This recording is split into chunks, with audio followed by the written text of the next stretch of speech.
water content overall in their bodies. As this group said, alcohol's not either not absorbed into fat, or my understanding is it's absorbed much less into fatty tissue. So the second point they made was that women have more body fat, so there's less tissue in which it can be absorbed in the average woman, and also less water.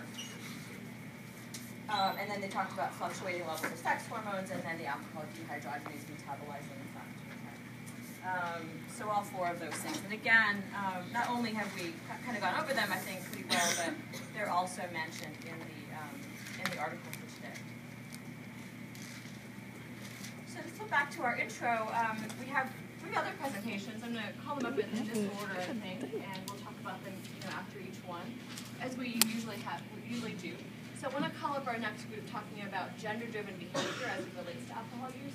This will really be more about, so how do women and men then alter their behavior given these differences in metabolizing and other sort of cultural differences around drinking that might relate to women and men. So you all come on.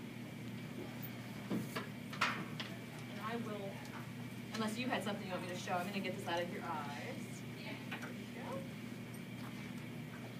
And the mic is right between you if you want it. So I'm Kate, I'm Kelsey, I'm Jamie, and our topic is social gender influences on young women's drinking patterns. So to start off, I'm going to ask you guys a couple questions just to get you thinking about the topic. I'm going to answer them, and then we're going to go into a little bit more detail.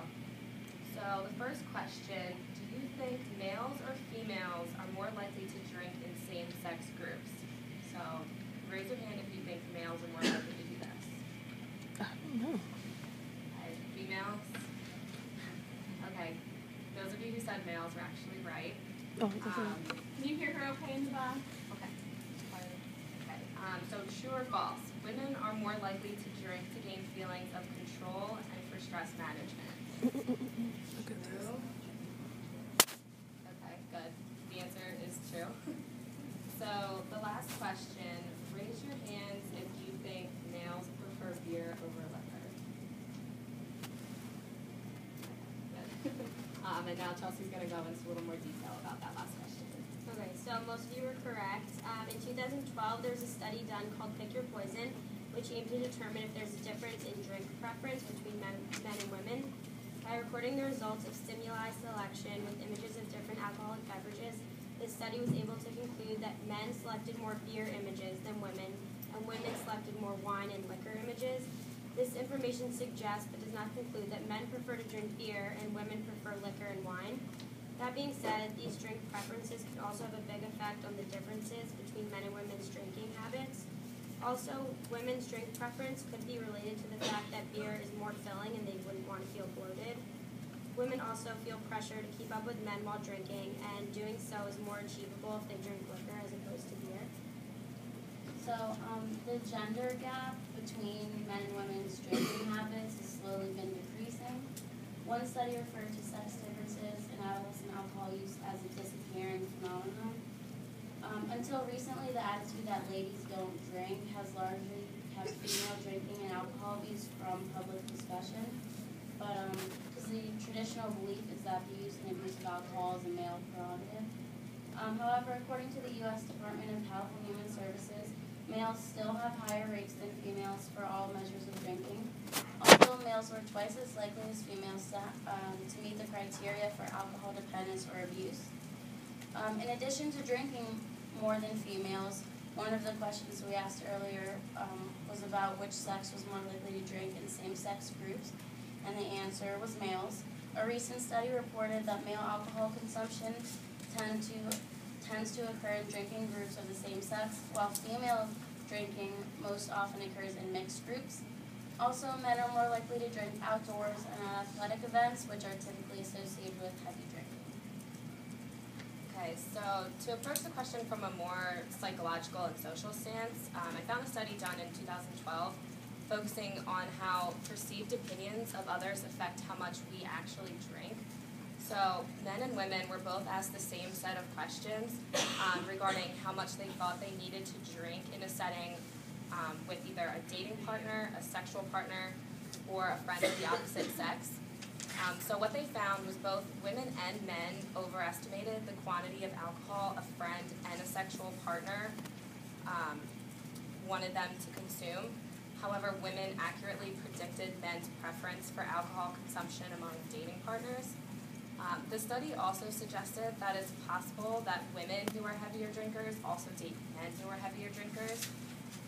This perception that women feel they need to drink more based on what men find attractive, so what they would want in a sexual partner or a friend, may lead women to actually drink more.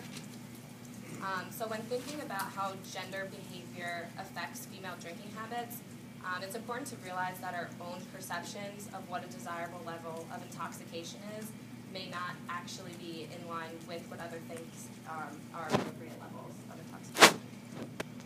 So adding on to that, we also found several other facts about women's drinking habits and patterns.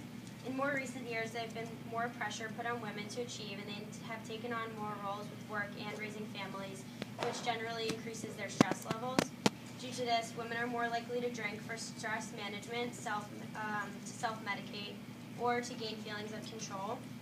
Also, women feel more confident when they drink, especially when it comes to dating and sex, and they also feel that they need to drink to feel equal to their male counterpart. Another interesting study done by a BBH professor here stated that female college students were more likely to engage in protective drinking behaviors, such as setting limits and pacing themselves, more so than males. So I'm just going to end with our 4 take-home points. The first one is, in the context of different relationships, your perception of how much the opposite sex desires you to drink has a large influence on the amount of alcohol you actually consume. The second is certain factors such as the type of alcohol one chooses to drink and the usage of protective behaviors such as setting limits, pacing, and diluting drinks play an important role when it comes to social and gender differences of alcohol consumption.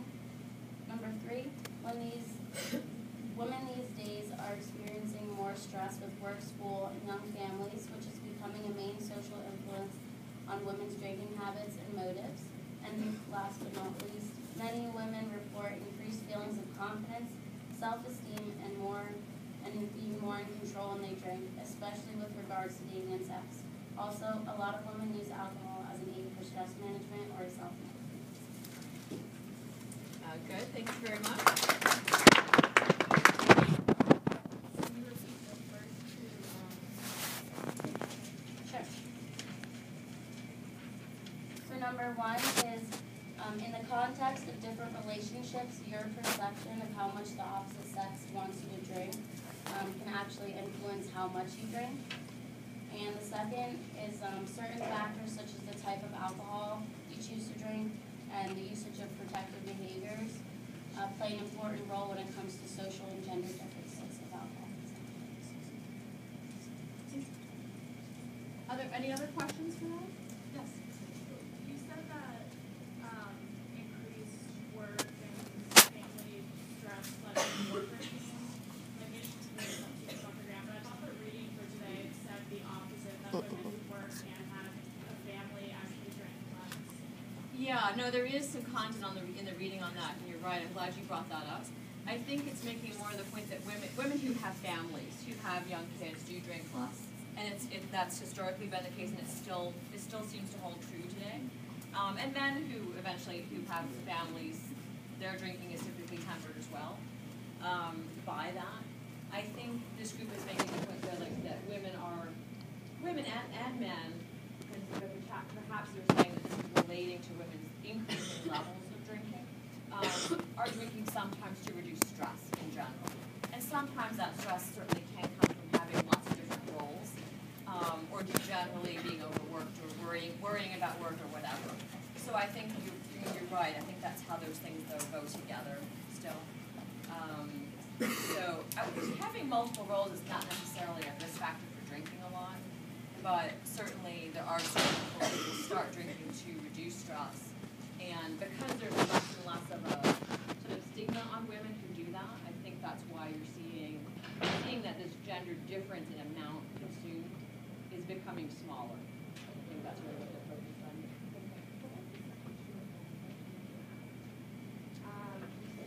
True or false, women are more likely to drink to gain feelings of control for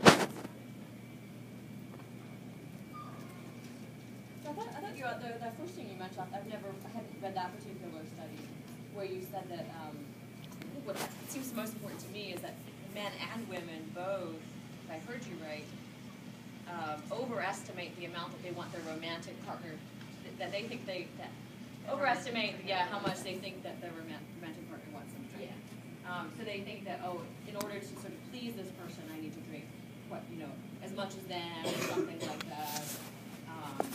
When we go out or whatever. But in fact, they must have done this by polling their romantic partner, and the romantic partner was saying, well, I don't really care that much, or gave a certain number or something like that. Yeah, they actually, they also did it comparing like Greek life to non-Greek life students. And there was an overestimation in all categories for males that they thought that women friends, sexual partners, and dating partners wanted them to drink a lot more than they actually should. Any thoughts about why that is? I think it's just the culture, like having the resources to be drinking more. It doesn't really say exactly why. But peer pressure has a lot to do with it, and like school. Yeah. There's a lot. Yeah, I mean, I think it relates to just the general perception that, well, everyone's drinking, right, that I think often people have on this campus, too. When in fact there are plenty of people who drink very rarely or don't drink at all, even at Penn State or in our community. And I think it's very easy then, too, if you're in a situation where someone else is drinking, it's so easy to sort of assume that they want you to be drinking the same amount, or, like you said, just general peer pressure. Right? What do you all think about it? Any thoughts among you all as to why people? I think this is really interesting to think about too in conjunction with the first presentation, which is why I wanted to wait until we got to your presentation to come to some of their even some thought-provoking questions. But any other thoughts about maybe why the gender gap in drinking is reducing? Why women might feel particular pressures to drink as much as men, or anything at all related to that? Obviously, you all are much more steeped in the current culture surrounding this than others are. I think a lot of for sure that seems to be conversations and that's a lot. Okay, so let's focus on college culture. Women feeling the need to keep up with men, even though you heard from the biological presentation that, in fact, from a biological perspective, typically that's impossible. So I still don't get why. What are your thoughts as to why women feel that pressure to keep up with men? So something from that study suggests that they perceive that then that makes them attractive to their partner. But I'm still wondering about why that is. Do any of you have thoughts from your perspective, or just anecdotes from what you've seen? Well, I think it's like when you're out and like if a guy comes to you and is like take a shot of beer, can you drink with me? Most girls don't want to turn that down. Then the guy will maybe think like, oh, maybe they don't can't drink a lot, or like somehow find them unattractive by that. But in reality, guys should realize that girls just can't drink as much. Right. Right. So wanting to seem fun, like I can do that, I can handle that. Wanting to seem attractive, maybe playing along, I'm just trying to piece it together. Like maybe like around guy friends, because like I know like I would do that, so kind of like your friend, like your guy friends like drinking a lot. It's like, oh yeah, like I could do that too. Like it's not that big of a deal. Like it's just kind of like it's just like in the moment kind of thing where it's just like if they can do it, if they're drinking just as much, like I can like handle it as well. Sure. So sometimes it may not be even a conscious process of, oh, I want to drink to keep up or to look a certain way, but just sort of a natural thing that happens if you are drinking with men. Like, so if you're drinking in same-sex groups.